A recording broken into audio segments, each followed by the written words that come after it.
Look, Russian art. So that's what we think when we hear Russian art. A few decades passed, and here it is again, Russian art. Okay. And here, this is art as well. But why? And who says so? And here too, this is completely ridiculous. And this too, seriously, a biting man on all fours? How has Russian art made this impressive transition? You're about to find out.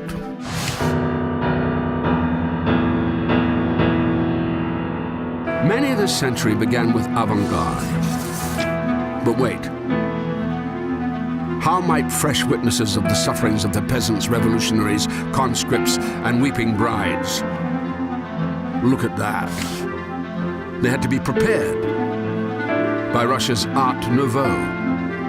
In Russia, the artistic 20th century predated the calendar by 3 years.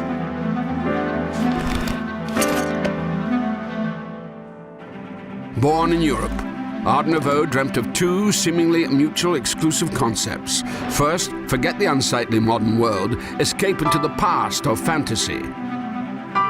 Second, save the whole world through beauty with the help of design, graphics, and architecture.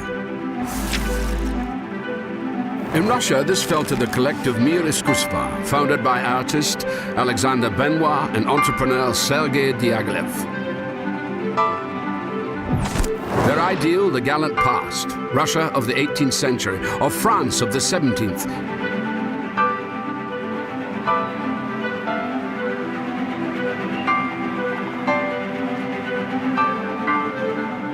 Mir Iskусства created magazines, books, illustrations, postcards, posters, and of course, theater.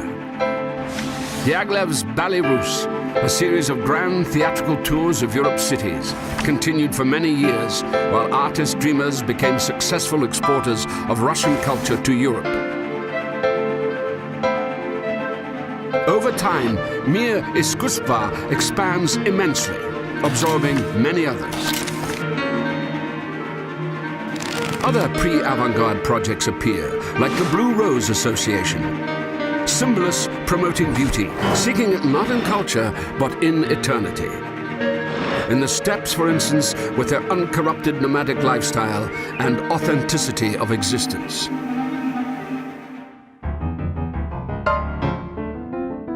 The avant-garde begins in 1910 with the Jack of Diamonds exhibition, transforming the artist from a person with a paintbrush into an eccentric alpha male.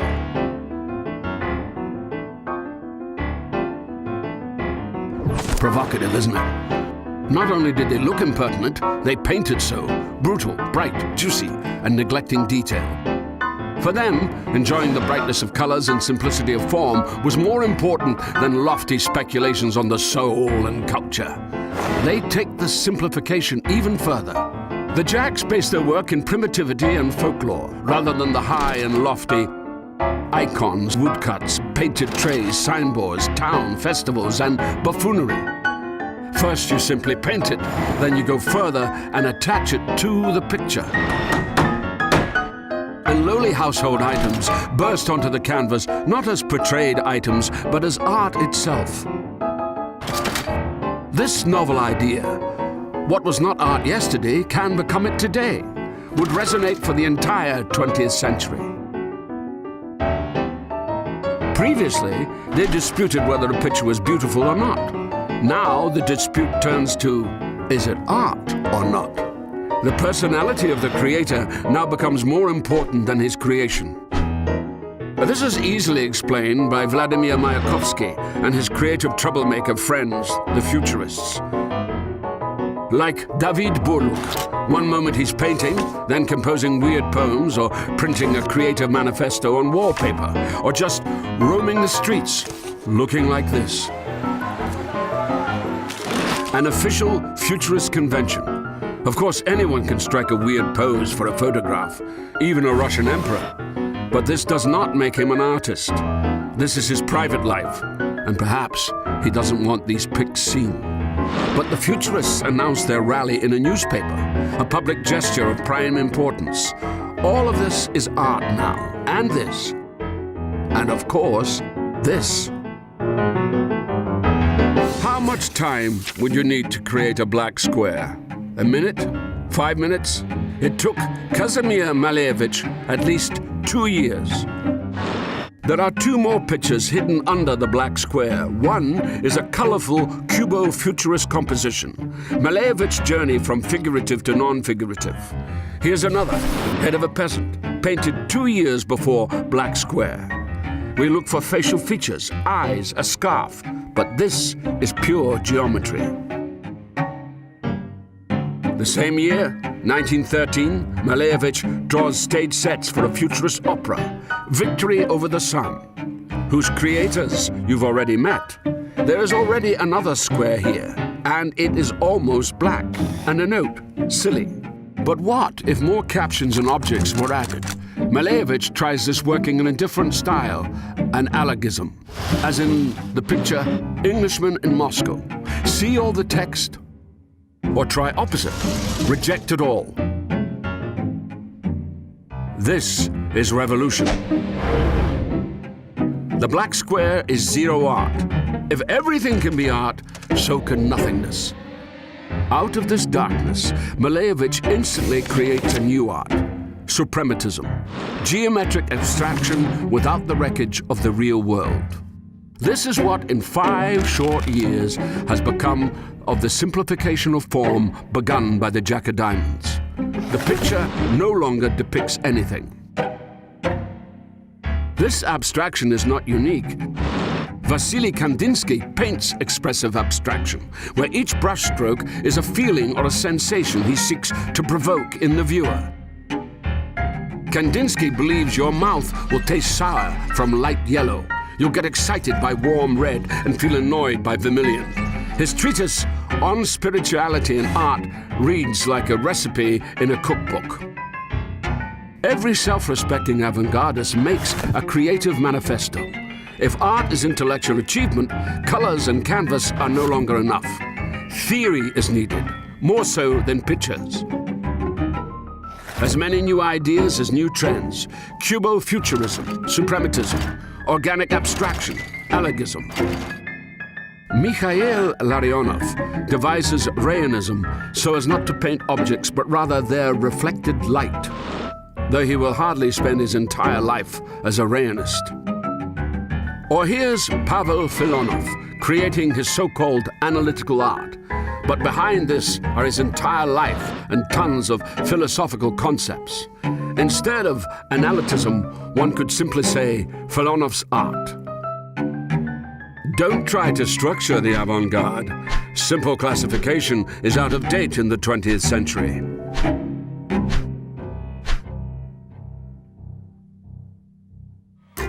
The revolution in art is followed by a real one, the Bolshevik Revolution. Artists redefine themselves in an overturned reality. Some find new subjects, others find new form. Quite quickly, the authorities reciprocate. Marc Chagall descends back to Earth and prepares his hometown for the first anniversary of October. And here, Malevich sets up his community of artists to replace the old religion with a new one, suprematism. Leftist avant-gardes take well to the revolution. They already yearn to create the world anew. Now a space has been cleared for them. For several years, avant-garde becomes official in the new Russia. The 1920s saw the younger avant-gardists develop constructivism. Why do we need philosophical theories if the revolution has already been won? Let's transmit its ideology. Look at the words of Vladimir Tatlin in the 1910s, opposed to the philosophizing Malevich style. He believed in making things with your own hands.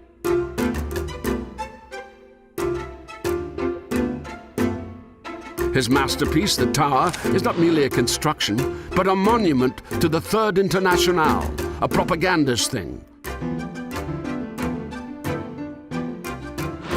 All new art follows suit. It wants to be mainstream, yet still useful. The proletariat is the majority. Constructivists become designers, making tableware, textiles, furniture, fonts, photographs, posters, and of course, buildings. Constructivism is most familiar in architecture. But not all aspire to a new form. The Association of Artists of Revolutionary Russia paints recent history in an antiquated 19th century way. Are these parvenu avant-gardists really proposing to depict the revolution in colored squares? We will draw it all clearly, especially if the state is ready to pay for it. Another group of realists, the Society of Easel Painters and Leningrad's Circle of Artists, they preach we need more energy, optimism, edge. We don't need rural teachers, but rather young builders of the future. They believe in machines, the joy of labor, progress, sports, and the modern city, likening them to the constructivists. Out of this optimism, typical of the Society of Easel Painters and unpretentious realism of the Association of Artists of Revolutionary Russia, that social realism is born. In the 1920s, artistic organization numbered in the dozens. In 1932, the government finally intervenes and prohibits all of them.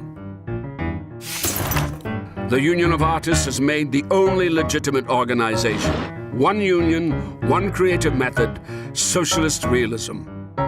This means Soviet reality and its glorious future. Look, everything we have is so grand, abundant. We have everything aplenty. Or another storyline, still implying conflict, but it's clear who's good and who's bad. Almost a caricature, only with incredible pathos. Socialist realism is the first tendency to rule out criticism completely. 19th century artists had all criticized reality. In the 20th, the very basis of art, all now forbidden, Socialist realism is no aesthetic program of its own, only the party line renewed daily. No individual manner can take form under these conditions. The best artist is the one who is not seen, original neither in form nor content, who simply portrays the boss. All subsequent artistic breakthroughs are destined to take place underground, and only after Stalin's death. The new Soviet leader, Nikita Khrushchev, had no plans to establish unofficial art in the USSR. Yet, this is what occurred. 1956, the year Stalin's personality cult was denounced, and of mass rehabilitations. Former political prisoner artists return from the camps. Journals and books become more available. Western art comes back to the museums. Avant-garde can be seen in private apartments, exhibitions, or by paying a visit to the homes of living classics. The works of major Western stars are brought to Moscow. Pablo Picasso, Jackson Pollock, Mark Rothko. Some imitate their style and are not prosecuted. Such artists cannot count on any official recognition. Nonetheless, they work as if socialist realism does not exist. There is no general opposition style. Everyone has their own language. This polyphony is 1960s Soviet unofficial culture. Some ignore socialist realism, others argue with it. The so-called severe style's main tenet is don't live by a lie. These authors do not like well-fed, fancy and smug paintings, fit only for Communist Party bureaucrats. They oppose it with romanticism and images of strong Hemingway men. But in 1962, Khrushchev suddenly clamps down, bashing all of it, from the severe style to abstraction. Even Robert Falk shares his fate, despite dying 4 years earlier. From that day, creating freely meant creating underground, being a nonconformist.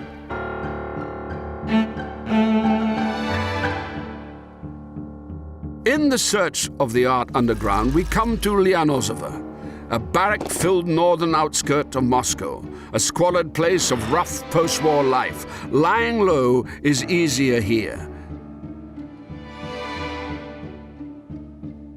And here, a whole group of artists and poets operate. The Lianozova group. They portray the slum life in landscape painting, still life, and poetry. Many paint the now forbidden abstractions. All of them dislike the authorities, and the feeling is mutual. Oscar Rabin is named preacher of garbage bin number 8 by the Soviet press. To catch a glimpse of this underground scene, sophisticated Muscovites trudge from the station to the barracks. Diplomats' limos park in the bushes. Lianozova becomes an important center for contemporary art. In 1974, Rabin exhibits in a new place, out in the countryside. The authorities hit hard. Artists are seized. The paintings bulldozed. The Western media is outraged. Even the KGB gets scared of the reaction and back down. Underground artists are provided with official loopholes to exhibit their work and not to be parasites. A criminal offense in the USSR. Still, many prefer to emigrate. Other non-Lianozova artists were also present at the so-called bulldozer exhibition, and their main weapon is irony. This is sots art, Socialist Realism plus pop art, devised by the artists Vitaly Komar and Alexander Melamid. While Western pop art is a response to the overconsumption and overproduction of advertising, socialist art is a response to the overproduction of ideology. Paint on behalf of an artist who is passionately in love with slogans, banners, and socialist realism. Mockingly, of course. The Soviet language must be dissected, ridiculed, and deconstructed.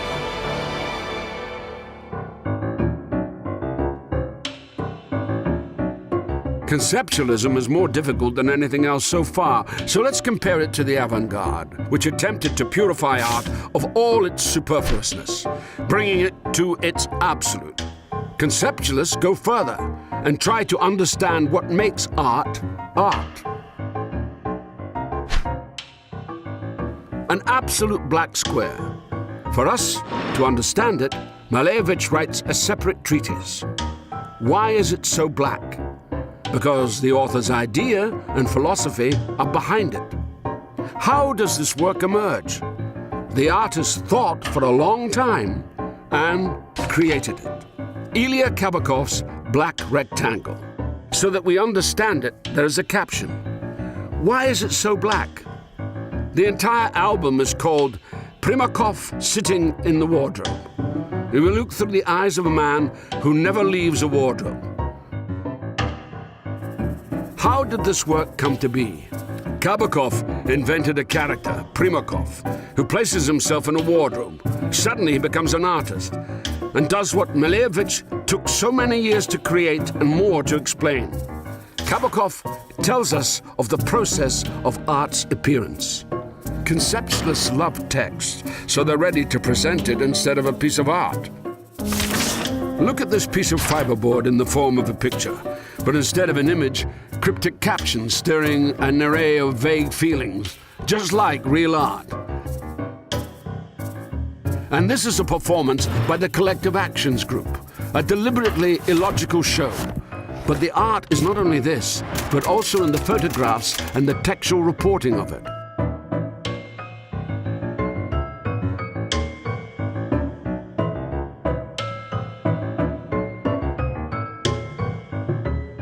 Conceptualists love to deconstruct anything, not just Soviet ideology.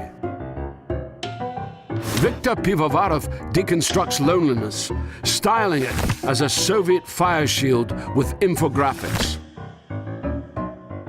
However, this is no cold analysis. Kabakov's albums and collective actions, installations impart a retching sadness, the experience of philosophical depth and mystery, just as with ordinary pictures at a museum or a good novel. But conceptualism doesn't necessarily mean text. The important thing is to expose the arbitrariness of the world, demonstrating how our preconceived notions of it are imposed without our noticing it. Here's the enchanted view of Erich Bulatov. We look at a beautiful sky, but are prevented from reaching it by a Soviet slogan, locked on this side of the picture. Or see Ivan Chuikov's pessimism. There's no depth behind the window. A screen decides for us what we will see. Unlike the nonconformists, the conceptualists do not fight the system. They consider it an inevitability. They make money, and sometimes do quite well. Viktor Pivovarov creates a logo for a children's magazine. Ilya Kabakov and Eric Bulatov illustrate children's books. This was a must-have for almost every Soviet child. To explain Russian art in the 80s, let us show you a hallmark perestroika film, Asa. On the screen are weird objects, a communication tube and an iron curtain. In reality, they're the objects of the late 1970s Moscow-based Gniezdo group. Then, before any perestroika, a new generation of artists appeared, like Bananan Boy character from Asa. For him, creative work is more festive frenzy than intense intellectual labor. A celebration of passion and fun, like his life.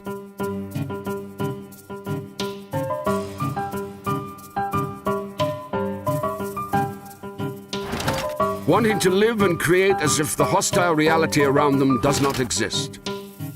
They don't hide it away in cozy studios like conceptualists. They go out into the world. The Leningrad group, Mitki, accepted Soviet reality creatively. Not seriously, but like children, excited by Soviet routine. It's beautiful, it's fun. Moscow's Mukhomor group teased everyone instead. The riffraff, the bards, rockers, dissidents, pioneers, UFO lovers, and of course, the older conceptualists. The latter don't take offense, and they're just following suit. Deconstructing reality. Only now the main genres have changed to make for more fun. Objects and installations, stage photos and performances. And with perestroika, more pictures, now sold freely. In 1988, Sotheby's held its first Moscow auction, selling underground art alongside old avant-garde works. Hundreds of thousands of dollars are paid. The hammer falls, marking the end of Soviet unofficial art.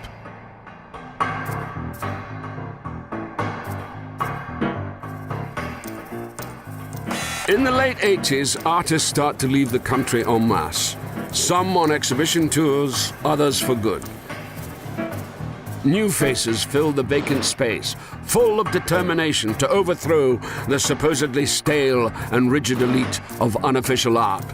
Although, which of them would have had the time to become stale or rigid? Anatoly Osmolovsky identifies with the old controversial futurists, like Mayakovsky. Osmolovsky is a leftist, but not even Mayakovsky allowed himself this much. This takes place on the Red Square, naturally.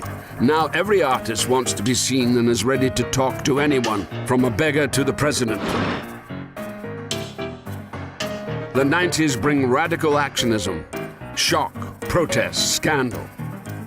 You think you are ready for all art?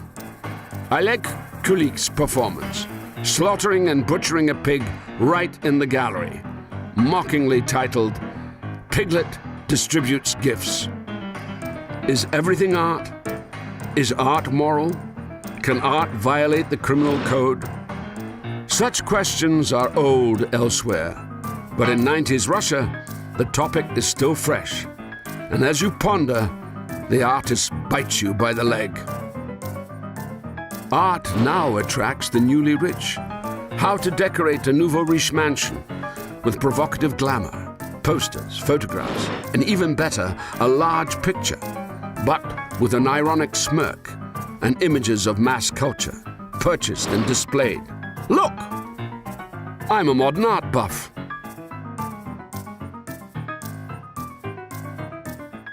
Politics are tumultuous in the 90s, and artists keep up, campaigning on top of the mausoleum, barricading streets, or trying to register an animals' party for state Duma elections.